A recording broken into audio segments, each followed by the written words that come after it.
ডাক্তারি পড়াবে, পেশেন্টকে পড়াবো। ও ডাক্তারবাবু আসুন প্লিজ, কেউ গায়ে হাত দেবেন না আপনারা। সামনে ওইদিক দিয়ে পড়াও।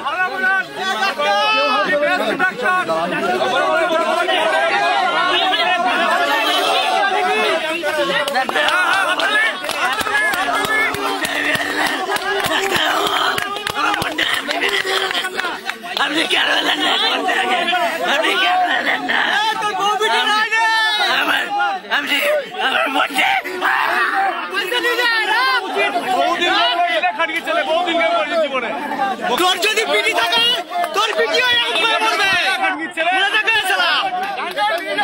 তোর পিটি থাকলে তোর পিটিও মরবে।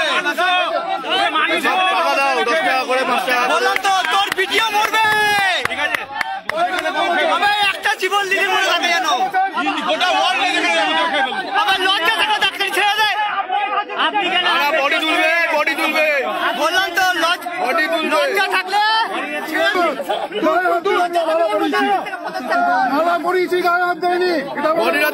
বডি তুলবে। উনি ওনার মেয়েকে মনে রাখবেন। তোর মেয়ে থাকলে তোর মেয়েও যেন এরকম হয়ে যায়। বডিটা তুলুন। আত্মীয় একজন আমাদের বোন, সে প্রায় অকালে ঝরে গেল ডাক্তারবাবুদের গাফিলতির জন্য, এবং সে প্রায় সুস্থ অবস্থায় একটা স্বাভাবিক নিয়মে হাসপাতালে ভর্তি হয়েছিল তার সন্তানকে জন্ম দেওয়ার জন্য। তখন সে সম্পূর্ণ সুস্থ ছিল, এবং সেই সময় থেকে পরবর্তী 5 ঘন্টা তার অবস্থার ধীরে ধীরে অবনতি হয় সঠিক চিকিৎসা না পাওয়ার জন্য। আমরা বহু ডাক্তারবাবুকে রিকোয়েস্ট করেছি, কিন্তু তিনি সেই মুহূর্তে এখানে উপস্থিত হননি হসপিটালে, সরকারি হসপিটালে।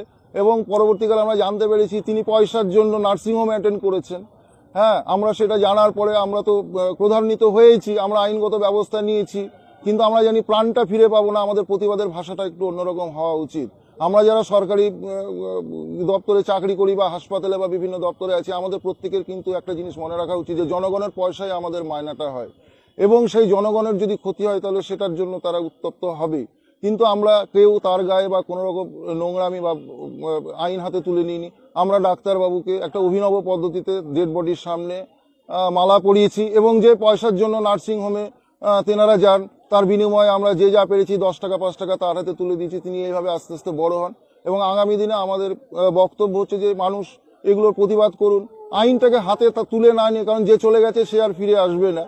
কিন্তু আমরা যদি এইভাবে প্রতিবাদ করে কিছুটা শিক্ষা দিতে পারি তাহলে সমাজের অনেকটা উপকার হবে বলে আমি। এবং আমি যখন 9টার সময় আসি তখনও পেশেন্ট ছিল, গ্যাস স্ক্রিনে ছিল। এবং এসে কখন এসেছিলেন হসপিটালে? আমি 9:45। আপনাকে কবার কল করা হয়েছিল? আমাকে 2বার জানানো হয়েছিল। আপনাকে 4:30টার সময় প্রথম জানানো হয়েছিল রাতে।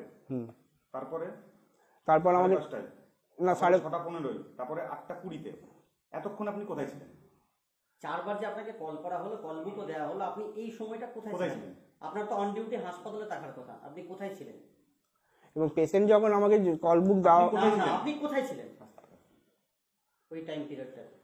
আমি আমার রেসিডেন্সে ছিলাম। কি করছিলেন? এতক্ষণ টাইম লেগে গেল, আপনি তো কোয়ার্টারে থাকেন। কোয়ার্টার থেকে এই পেশেন্টের এখানে আসতে, লেভেল রুমে আসতে এতক্ষণ সময় লেগে গেল। এবং তারপরেও তাহলে এতক্ষণ সময় আপনি কোথায় ছিলেন? আমি আমার রেসিডেন্সেই ছিলাম। আমি এই যে আপনি